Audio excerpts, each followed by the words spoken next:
Okay. My name is Jane Anderson Corrigan, Orbis is LW. I was born in January 3rd, 1923. I was born at West 135th and Lorraine in Cleveland. And my parents decided in 1926 to move out to Bay Village, where we could play outside and go swimming in the lake and that sort of thing. I was raised in the Depression. A whole neighborhood was having problems. My dad worked for the telephone company. Our good fortune was that the telephone company kept them all employed. They just divided up the work.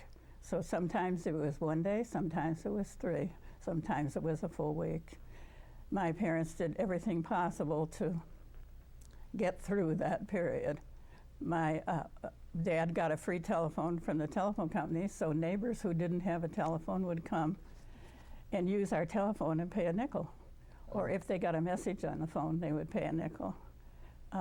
Everybody in the neighborhood had something going. One lady baked bread and sold it.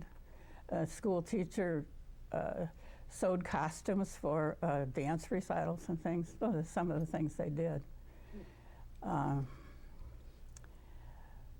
I was the middle of 3. I had an older brother, 23 months older, and a younger brother, 21 months older. Consequently, my mother lied about my age and sent me to school a year early. So I started first grade when I was 5. And I was happy because I loved my class, the girls that met over the years. And I loved school, loved to go to school. My brothers were very athletic, but the only game in town was go outside and play. Later, my older brother played American Legion baseball. But we all played hardball in the sand lot on the next street. We swam in the lake. We played kick the can. We played tag, all that sort of thing. And sometimes we played early in the evening, and at that time, when the street lights went on, there were bats, there were beautiful butterflies and moths and all kinds of, filled the sky with this morning's paper was talking about the chestnut trees in Ohio. Yes. There were many chestnut trees. It was all wooded where I lived at the time. And we picked up all the chestnuts. My dad loved them. But all those trees died before my folks left there. And what else did we do? We walked to school, of course. I walked to Forest View when Wolf was a dirt road when I started school. And winter, summer, spring didn't make any difference. We all walked and, we didn't seem to mind. And I think it was pretty healthy for all of us to do that. My mother had fits because we didn't want to wear our long stockings and things like that. But as soon as we got away from the house, we took off our hats and, did what we wanted to do. As I said, I love school. I love my friends and had a very good time all the years I played. Played the sports. And at school, I did play basketball, and I ran for track and anything. They didn't have organized girls' sports then. And we had terrible gym costumes to wear. And, but I always loved sports. But because maybe I was the middle of 2 boys who also loved sports. My mother did send me to ballet school because she was afraid I wasn't graceful enough. I don't think that worked. And so when I graduated from high school, times were still pretty tough. My brother had gotten a scholarship to university school, and they put him back a year in school, so we actually graduated from high school both at the same year, 1940. He was best football player, best basketball player, and best baseball player at university. Had all those little medals that they gave him. Eventually, he won a scholarship to Syracuse University, and his whole fraternity volunteered for the war in the Naval Cadets. He became a pilot. He was lost at Okinawa on Easter Sunday morning, 24 years old. My younger brother was taken into the service at 17, promised to go to the Air Corps, which he wanted to do. And in 4 months, he was in Ireland waiting to go to D-Day. 4 months at 17. They didn't do what they promised him. He was a combat engineer at that point. He was at the front of the war until it ended by the last river in Germany. He was injured because his own tank company ran over him one night in a foxhole, pushed his knee up under his face. Fortunately, the helmet came down and he could breathe till they dug him out. Then when it was time for college for me, which was the same year as my brother was going, I went to Cleveland College to go to school and work program. And the work program, at that time, my parents told me they could not help both of us. Girls weren't quite as important then, you know. They sent me to a variety club out on the east side to interview for a job, and it was to be an usherette at the Hippodrome Theater, replacing the boys who were going overseas. And that job I took. Then I went to school that year and worked there, but I got sort of tired of the situation, and I had an offer of a better job somewhere else, so I went to work for the 3C Highway Trucking Company and gave up going to school.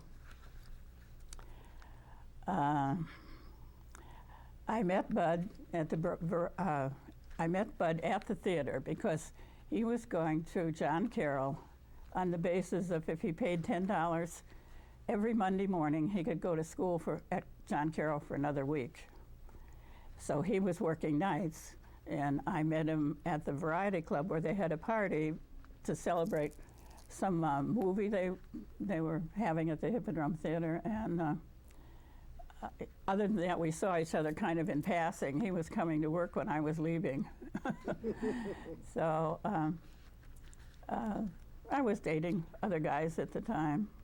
And the week that I quit that job, I got a telephone call from someone who said they were Bud Corrigan. Well, this other guy I was dating had asked me if I was dating Corrigan too. And I thought that's who it was, so I hung up on him. And for some reason or other, he called me back. He said, I think we got cut off.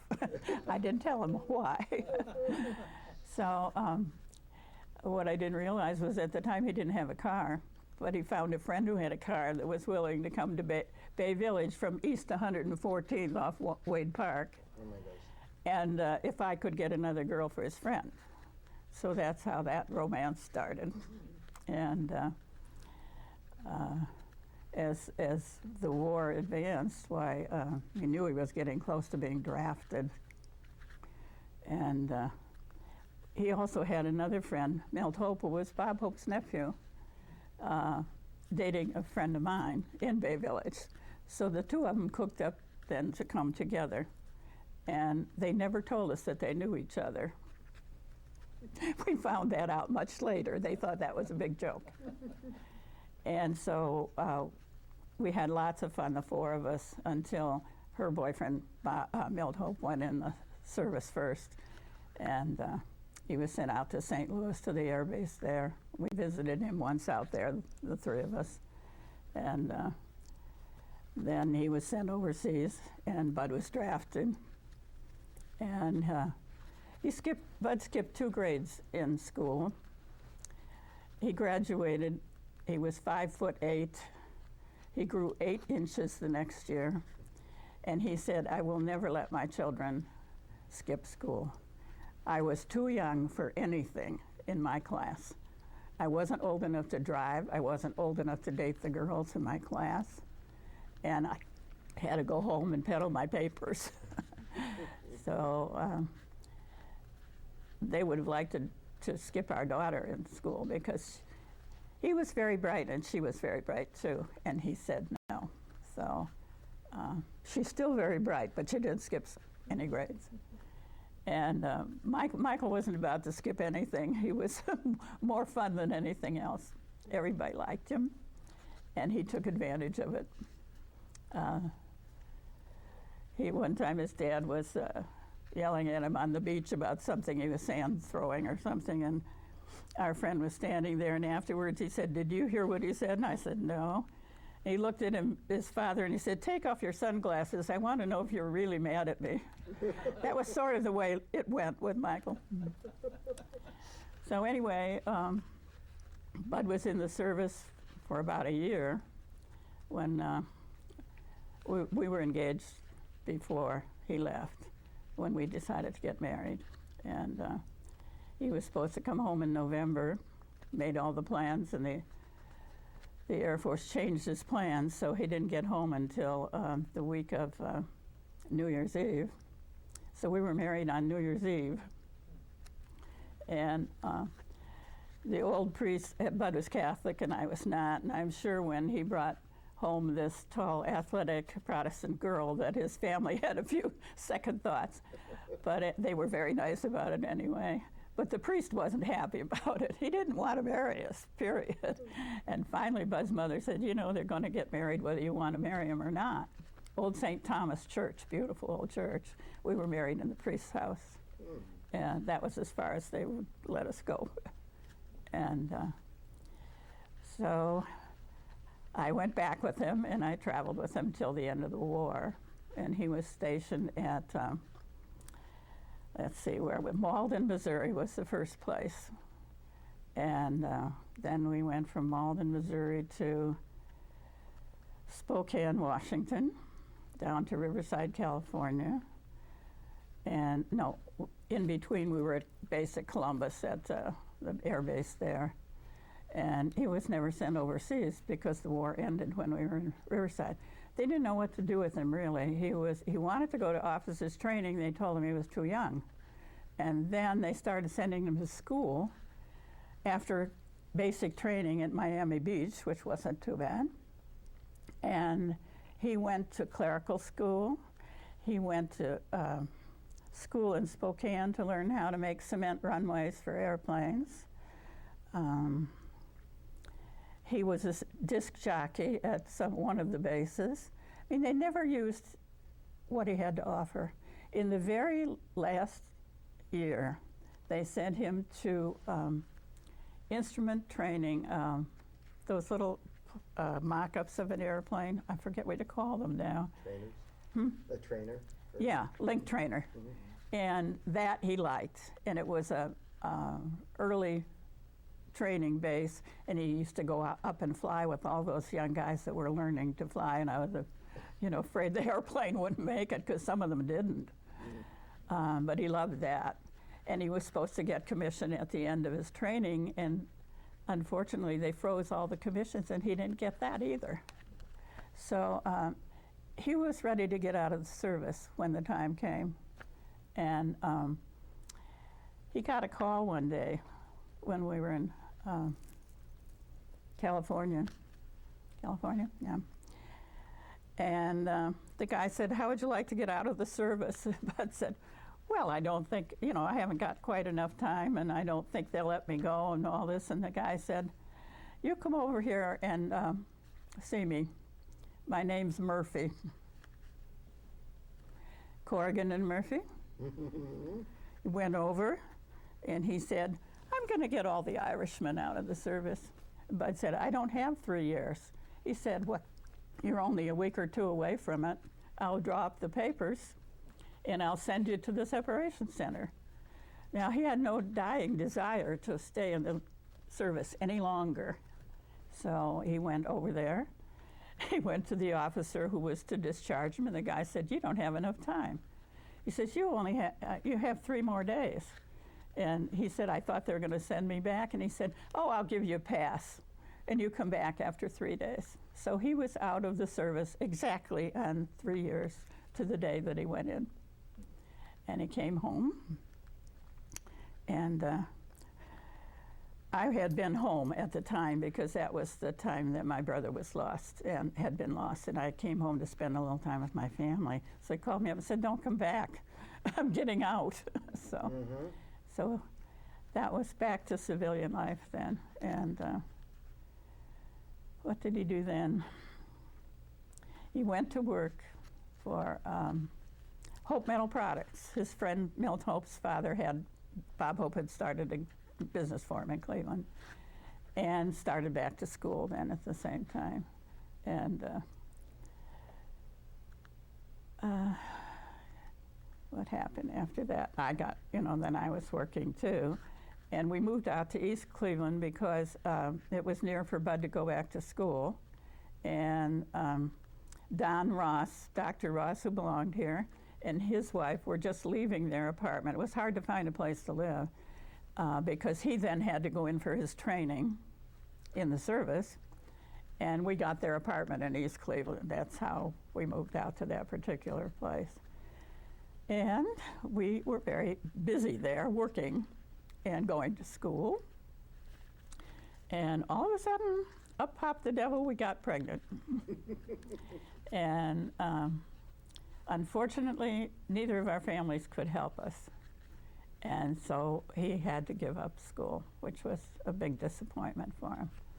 But he started looking for a job, and he got another job with an aluminum extrusion company, and decided after a while he didn't want to stay there. So his next job came about because he ran into someone he knew that was looking for someone. And they sent him out to see Bud Knoll of Knoll Equipment, and they hired him. And it was the machinery business, used and new, as it turned out. He loved the business. He loved the game of buy and sell. You buy low and you sell high, right? And so that's where he was.